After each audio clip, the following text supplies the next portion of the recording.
You have to learn how to separate yourself from the outcome. That when God asks you to do something, obedience is key.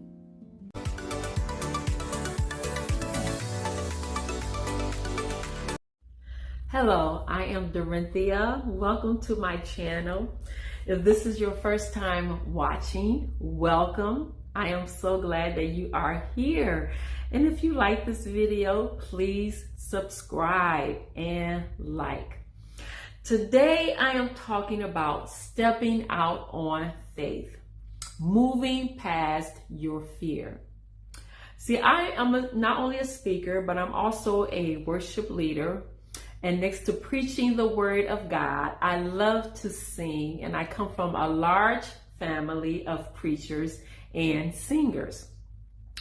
And since the beginning of this year, I've been wanting to do a worship event or a project.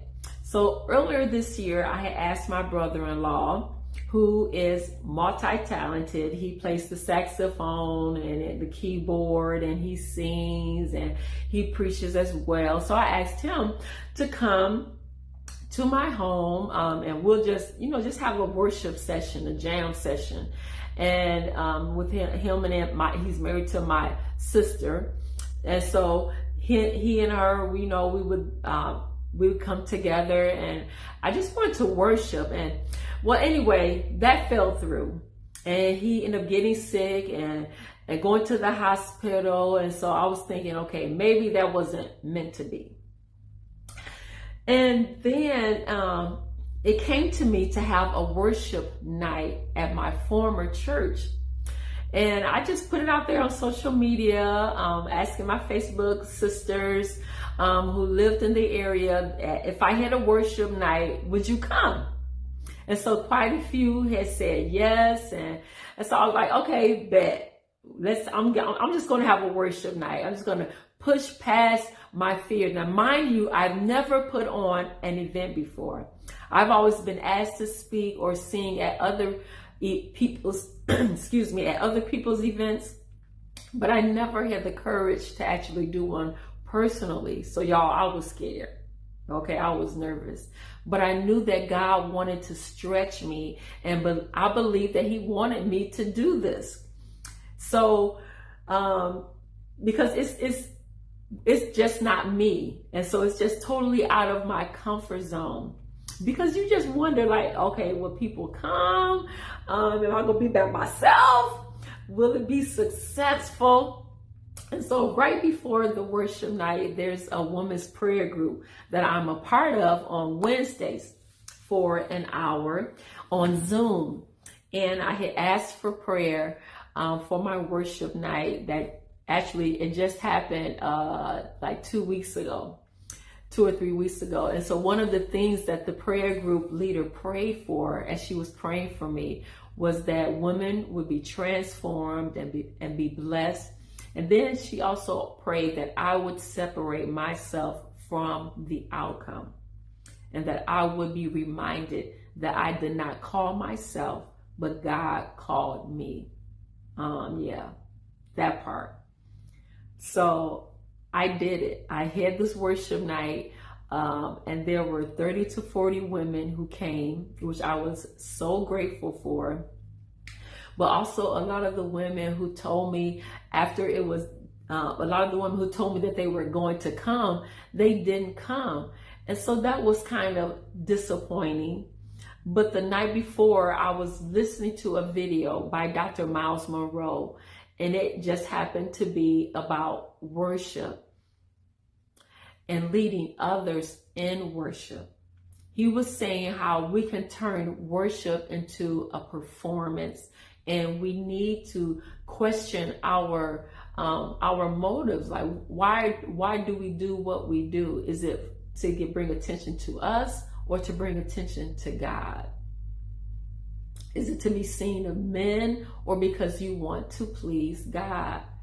And 1 Corinthians 10:31 says that whether you eat or drink or whatever you do, do all to the glory of God.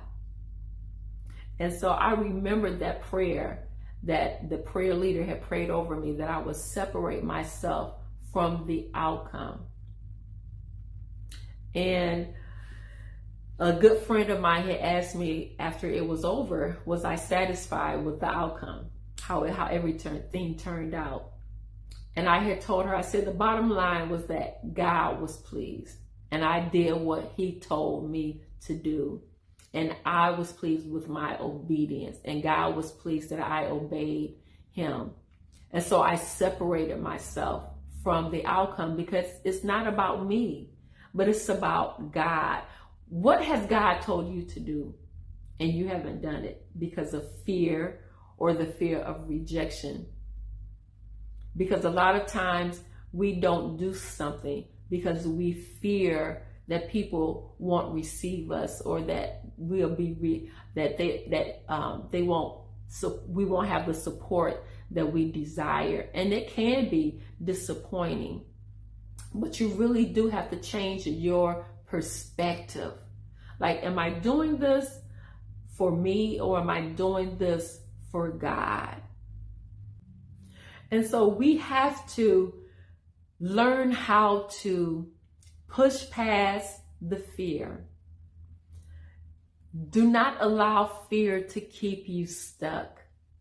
Don't be afraid to do new things that maybe God has asked you to do something and you're afraid of, because you wonder, what will the outcome be? Will people support it? And will I get the outcome that I desire? You have to learn how to separate yourself from the outcome. That when God asks you to do something, obedience is key. That when you step out in obedience, not to be seen by men, but you're doing this because you want to please God, because you want to make him smile. In everything that I do, I want God to be pleased. Because if God isn't pleased, then it's nothing. It just falls to the ground. But when God gets the glory, when God is pleased. So I want to encourage you to step out of your comfort zone. God may ask you to do something that you've never done before. Do it afraid. Do it anyway, because there is a blessing. There are blessings that when you obey God and you do it afraid, that even though it may not be something that you're comfortable doing, but God just wants to take you to another level. He wants to take you to another level of blessings, another level of anointing, another level of influence. That when you step out and you do it afraid, then the blessings will come. So I pray, it is my prayer that you will use me as an example to inspire you to get out of your comfort zone, step out on faith, and leave the outcome to God. Thank you for watching, and I'll see you next time.